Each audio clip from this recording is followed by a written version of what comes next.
Mr. Three-Wheel Bikes here, and I know yesterday I posted a video discussing that I really wanted to motorize this thing without damaging it. For those of you that don't know, it's a 65 Schwinn Breeze. So, I want to motorize it without damaging the engine whatsoever. Let me turn this fan down because I'm scared that you might be able to hear it too much. So, I was watching some videos of other people's weed eater bikes, and although I didn't use their design, I had a brainstorm in the middle of one, and that's what I'm going with. Alright, so this is just my ugly sketches from like midnight last night, because that's when the brainstorm happened. So here's my engine. It is a early to mid 90s Weed Eater Featherlight Plus. It's a Weed Eater Featherlight Plus. I can't cut it short there. It has a flipped flywheel design. I did not flip it. That's how it came. What I intend to do is take off this nut, put some sort of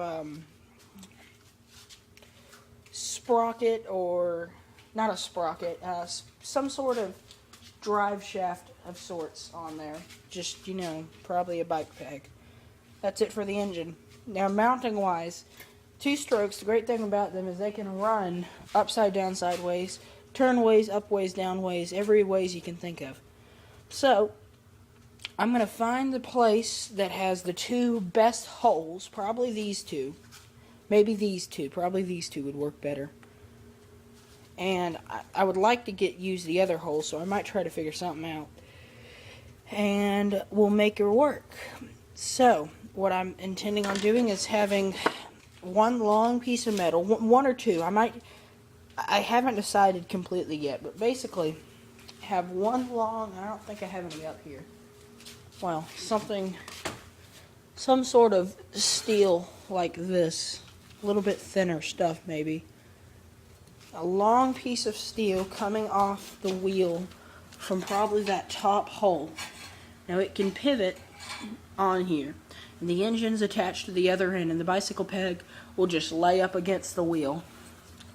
So the engine can pivot back and forth, but how's it going to keep tension? Well, this is the brainstorm I had last night. There's a part called a turnbuckle. And there's my bad sketch of it. And basically, at each end you have either one of these hooks or an eye bolt, which an eye bolt is just a bolt with a hole in the middle of it, so you can hook something in it. So I would get one with the eye bolt and have two eye bolts, and then it's just threaded a good bit. They're two different bolts, and then in the middle you have this piece that you can turn, and it tightens them and pulls them together or expands them apart. I'll have one of them probably running. I might have to make a little mount to get the angles right. So maybe if I use this top hole, maybe the middle hole for the piece of metal, it's going to be going probably at a 45 angle onto this, because I want to stay away from all this, because this is good 65 Schwinn stuff that I'm not touching. So then off the bottom hole, I might build a little mount that comes out to here, or maybe a little less than that, and I would have a little brace supporting it so it wouldn't wiggle, and put that turnbuckle on, make it go straight up and down. So then if I want to ride, I turn it, tighten it down, it pulls against the wheel. And my front tire did go down last night. The front leaks a little bit, the back's okay. Both of them need new tires. I just want to get new tires and tubes once I get this bike where it's going. So tighten it down, but let's say you see a cop down the road. Cops might not love this bike. They might like the bike, they might not like the motor. So I'll get off real quick and, turn it up. So then it's sitting, a quarter inch off the wheel. Get back on it. And pedal away into the sunset until the cops are gone. Then I, tighten it back down. Or if I just don't want to, if I'm going into a heavily populated area, I might not want to ride with the engine on. Or say it's just beautiful outside and there isn't a need for an engine, but I haven't ever lived a day where it was so beautiful outside that you didn't need something as beautiful as a gas-guzzling two-stroke, or a nice Briggs & Stratton, or even better yet, a Kazuma 110. going around. So, you know, that's just my opinion. But anyway, so that's the plan for the weed eater bike. Not much more to say.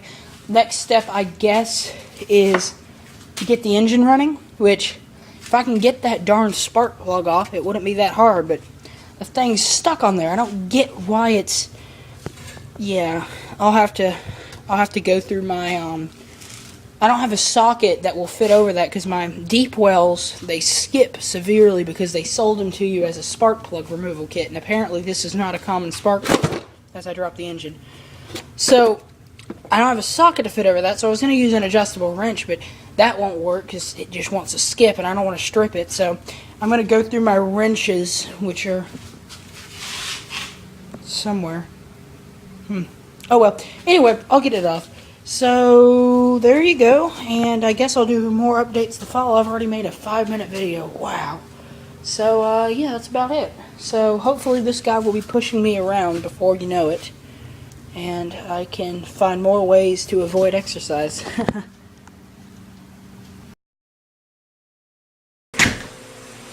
Hey, I figured out the engine. He was right. This thing has not been run at all.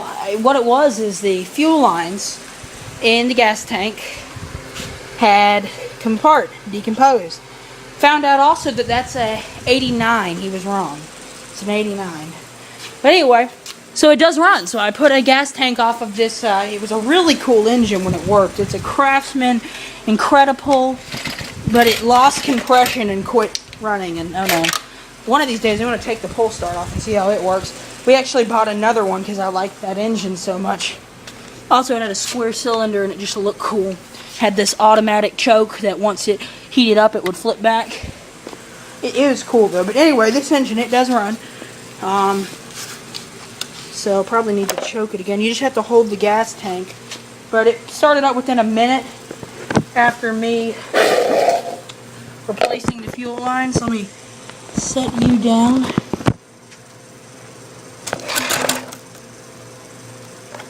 Alright, hold the gas tank, get this, and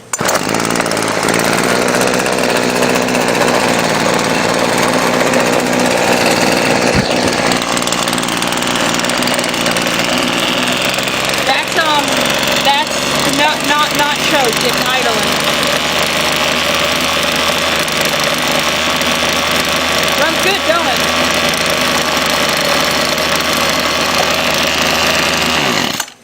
So I guess now that I know the engine works, it's on to, go ahead and pull the fuel lines off.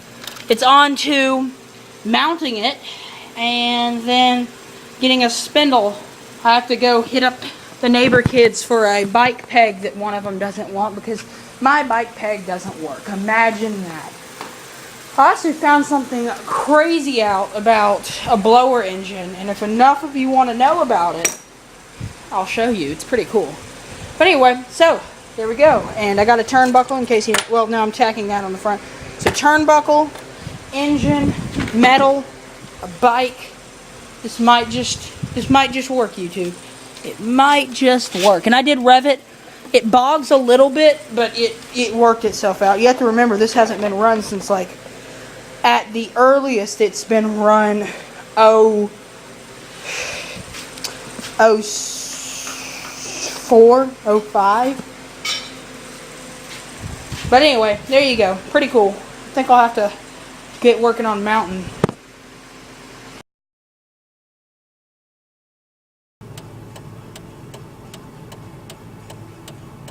Mr. Three-Wheeled Bike here, and I'm just waiting for my mom to take care of some business, but I went and drove and got us a turnbuckle today for the Weed Eater bike. Hopefully this one's big enough. It was $2.79 at Hudson's Hardware, the local hardware store. Not like a big box store, but I like them just the same. Anyway, it's aluminum, and how this works is one is reverse thread, one is standard thread, and when you have each end fixed, you turn the middle piece and it pulls them or pushes them apart. That'll go on the Weed Eater bike. I just thought I would tack this little video on there. Kind of also showing that I'm driving, which is fun, so yeah, but anyway, turnbuckle. And it's aluminum and zinc, or steel coated zinc.